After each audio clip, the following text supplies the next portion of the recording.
మన పొరుగున ఉన్న పాకిస్తాన్కు స్వాతంత్రం వచ్చినప్పటి నుండి డర్టీ పాలిటిక్స్ డబుల్ గేమ్ ఆడడంలో దిట్ట అవుతోంది. ఒకసారి అమెరికాకు దగ్గరవుతుంది. అమెరికా నుండి బిలియన్ల కొద్దీ డాలర్ల ఎయిడ్ దండుకొని అమెరికాకు పంగనామాలు పెట్టేస్తూ ఉంటుంది. మరొకసారి ఆఫ్ఘనిస్తాన్లోని తాలిబాన్ ప్రభుత్వంతో జట్టు కడుతుంది. తాలిబాన్లు దేశభక్తులంటూ కితాబిస్తుంది. మరికొన్నిసార్లు దేశంలోని టెర్రరిస్టు ఆర్గనైజేషన్లకు మద్దతు కూడా ఇస్తూ ఉంటుంది. మరోసారి డబ్బు అవసరానికి గాను చైనాతో చెట్టాపట్టాలేసుకుని తిరుగుతూ ఉంటుంది. అమెరికాకు బద్ధశత్రువు అని తెలిసి కూడా చైనాతో చెలిమి చేయడం సహజంగానే అమెరికాకు పాకిస్తాన్ పట్ల నమ్మకాన్ని కుదరగలా చేయటం లేదు. ఇలా డబుల్ గేమ్ ఆడడం వల్ల ప్రపంచంలోని ఏ దేశం కూడా పాకిస్తాన్ను నమ్మే పరిస్థితి ఉండడం లేదు. అయినా తన తీరు మార్చుకుని బుద్ధిగా ఉంటుందా అంటే అది పాక్ పాలికలకు సాధ్యమయ్యే పని కానే కాదు. స్పెషల్ స్టోరీలో పాక్ డబుల్ గేమ్ గురించి మరింత సమాచారం చూద్దాం.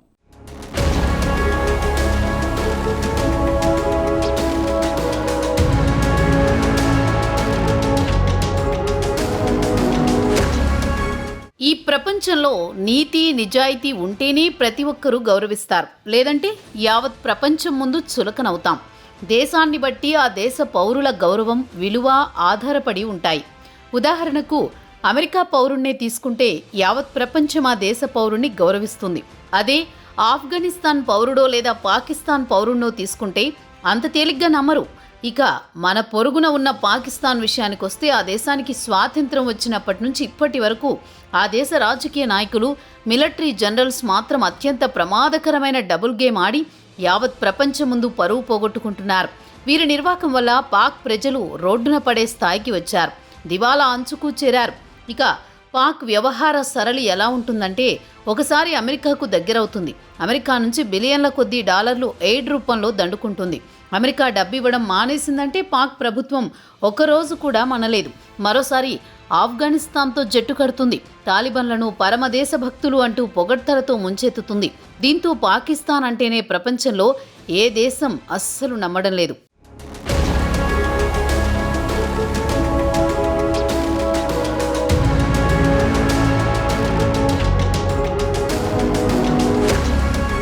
అయినా పాక్ పాలకులు తమ తప్పులను సరిదిద్దుకోవడానికి ప్రయత్నించరు. ఇక తాజాగా పాక్ ఆర్మీ మరోమారు అత్యంత ప్రమాదకరమైన క్రీడకు తెరతీస్తుంది. దీనివల్ల దేశానికి స్వల్పకాలికానికి లబ్ధి చేకూరినా దీర్ఘకాలంలో మాత్రం తీవ్ర ఇబ్బందులు పడాల్సి వస్తుంది. దానికి పాకిస్తాన్ భారీ మూల్యం చెల్లించుకోవాల్సి వస్తుంది. ఇక అసలు విషయానికి వస్తే, పాకిస్తాన్లో పేరుకే ప్రభుత్వం, అక్కడ ప్రధాని షెహబాజ్ షరీఫ్ కేవలం కీలుబొమ్మ. వెనకుండి షో నడిపించేది మాత్రం army chief general Asim Munir అని చెప్పుకోవచ్చు.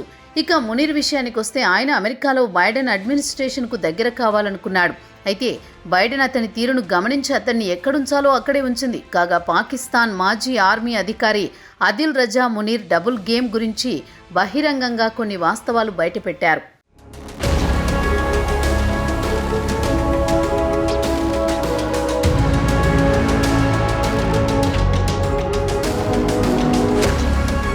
ఆఫ్ఘనిస్తాన్లో అమెరికాకు పాకిస్తాన్ హ్యాండ్ ఇవ్వడంతో పాక్ మిలిటరీని అమెరికా అస్సలు నమ్మడం లేదు.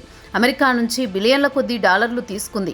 ఆఫ్ఘనిస్తాన్లో 2 దశాబ్దాల పాటు పాగా వేసిన అమెరికా తాలిబాన్లతో ఫైట్ చేయలేక అవమానకరంగా వెనుదిరిగిపోవాల్సి వచ్చింది. అమెరికా అటు వెనుదిరిగిందో లేదో తాలిబాన్ల కాబూల్ను వశం చేసుకుని ప్రభుత్వాన్ని ఏర్పాటు చేసుకుని ప్రజలను రాచి రంపాన పెడుతోంది. మహిళలకు, బాలికలకు ఎలాంటి హక్కులు లేకుండా కాలరాస్తోంది. మరోపక్క చైనా కూడా పాకిస్తాన్ ఆర్మీ పట్ల తీవ్ర అసంతృప్తితో ఉంది.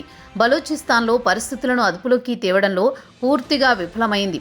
బలూచిస్తాన్లోని పలు చైనా ప్రాజెక్టుల్లో పనిచేస్తోన్న చైనా ఉద్యోగులను లక్ష్యంగా చేసుకుని బలోచులు వారిపై దాడులు చేసి వారి ప్రాణాలు తీస్తున్నారు. దీంతో చైనా పౌరులు బలూచిస్తాన్లో అడుగుపెట్టాలంటేనే నిలువునా వణికిపోతున్నారు. దీంతో మునీర్ను చైనా దూరం పెట్టింది, పెద్దగా పట్టించుకోవడం లేదు.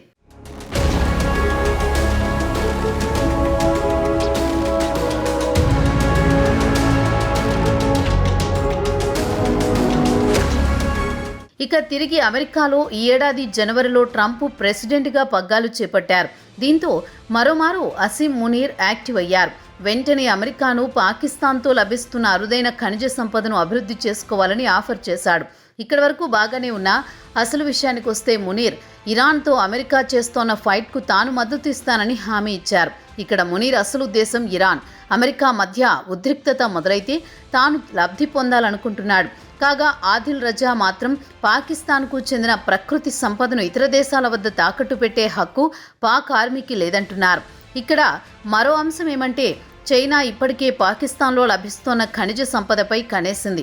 కాగా చైనా విషయానికొస్తే ప్రపంచవ్యాప్తంగా ఎక్కడా విలువైన ఖనిజ సంపద కనిపిస్తే అక్కడ వాలిపోయి వాటిని కొల్లగొట్టే వరకు నిద్రపోదు. అదీ కాకుండా చైనాకు చెందిన కంపెనీలు పాకిస్తాన్లో ఇప్పటికే పలుచోట్ల గనుల తవ్వకాలను కూడా మొదలుపెట్టాయి. ఇక అసలు విషయానికొస్తే చైనా అనుమతి లేకుండా ఆసిఫ్ మునీర్ వాషింగ్టన్కు అరుదైన గనులను ఎలా తాకట్టు పెడతాడని రజా నిలదీస్తున్నాడు.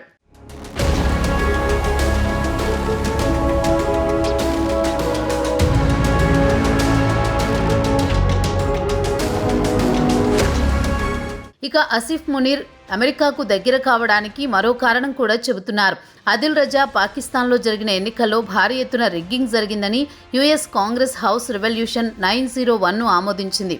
పాకిస్తాన్లో జరిగిన ఎన్నికల్లో పాక్ ఆర్మీ విపరీతమైన జోక్యం చేసుకుని ఇమ్రాన్ ఖాన్ను బలవంతంగా ఓడించి షెహబాజ్ షరీఫ్ను గెలిపించిందని, చట్ట ప్రకారం చూస్తే షరీఫ్ ప్రభుత్వం చెల్లుబాటు కాదని అమెరికా కాంగ్రెస్ తీర్మానంలో పేర్కొంది.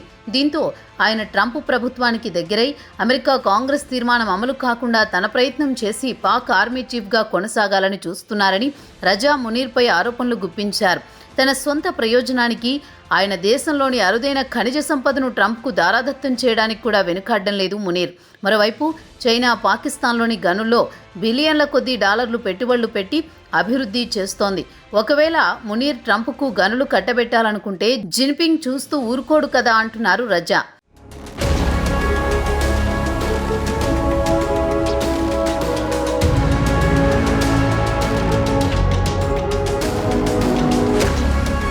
ఇదిలా ఉండగా పాకిస్తాన్కు స్వాతంత్ర్యం వచ్చినప్పటి నుంచి అక్కడ పేరుకే పౌర ప్రభుత్వం, చక్రం తిప్పేది మాత్రం ఆర్మీ జనరల్స్. కొన్ని దశాబ్దాల నుంచి కొనసాగుతోన్న తంతు ఇదే. డబుల్ గేమ్ ఆడడంలో పాక్ ఆర్మీ తర్వాతే ఎవరైనా. ఇక పాకిస్తాన్ గతంలో మాదిరిగా అమెరికాను మోసం చేస్తా అంటే కుదరదు. ఎందుకంటే గతంలో చైనా బలహీనంగా ఉండేది, పాకిస్తాన్లో కాలు పెట్టాలనుకున్నా భయపడేది. ప్రస్తుతం చైనా అత్యంత శక్తివంతమైన దేశంగా అవతరించింది. పాకిస్తాన్లో బిలియన్ల కొద్దీ డాలర్లు ప్రాజెక్టులను అభివృద్ధి చేస్తోంది. కాబట్టి పాకిస్తాన్లో అమెరికాను కాలు మోపనివ్వదు. అమెరికాకు పాకిస్తాన్లో అడుగు పెట్టనిస్తే పర్యవసానాలు తీవ్రంగా ఉంటాయన్న విషయం మునీర్కు తెలుసు. ఒక పక్క చైనాను ప్రలోభ పెడుతున్నాడు, మరోవైపు ట్రంప్ అడ్మినిస్ట్రేషన్ను పాకిస్తాన్లోకి రప్పించడానికి ప్రయత్నిస్తున్నాడు.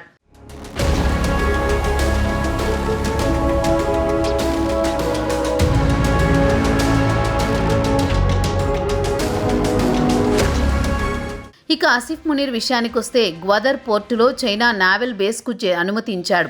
దీని అర్థమేమంటే ఇండియాకు వ్యతిరేకంగా చైనాను అక్కడ బేస్ చేసుకోవడానికి అనుమతించాడు. ఒకవేళ ఇండియాతో యుద్ధం వస్తే అది చైనాకు అడ్వాంటేజ్గా మారుతుంది. మరోపక్క పాకిస్తాన్ గడ్డపై అమెరికా డ్రోన్లను అమెరికా మిలిటరీ బేస్కు అనుమతిస్తే గత కొన్ని దశాబ్దాలు ఇదే తంతు కొనసాగుతున్న విషయం తెలిసిందే.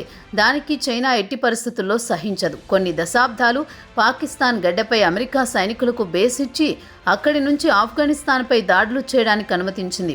దీనికి భారీగా బిలియన్ల కొద్దీ డాలర్ల ఫీజు వసూలు చేసింది పాక్. తాజాగా మరోమారు ట్రంప్కు దగ్గరవ్వాలని చూస్తున్నాడు మునీర్. ప్రస్తుతం ఇటు చైనా అటు అమెరికాకు మధ్య పచ్చగడ్డి వేస్తే భగ్గుమనే స్థాయికి వచ్చాయి సంబంధాలు. అలాంటి సమయంలో మునీర్ పరిస్థితిని తనకు అనుకూలంగా మలుచుకోవడానికి ప్రయత్నిస్తున్నాడు. మరి Munir double game plan success అవుతుందో లేదో వేచి చూడాల్సిందే.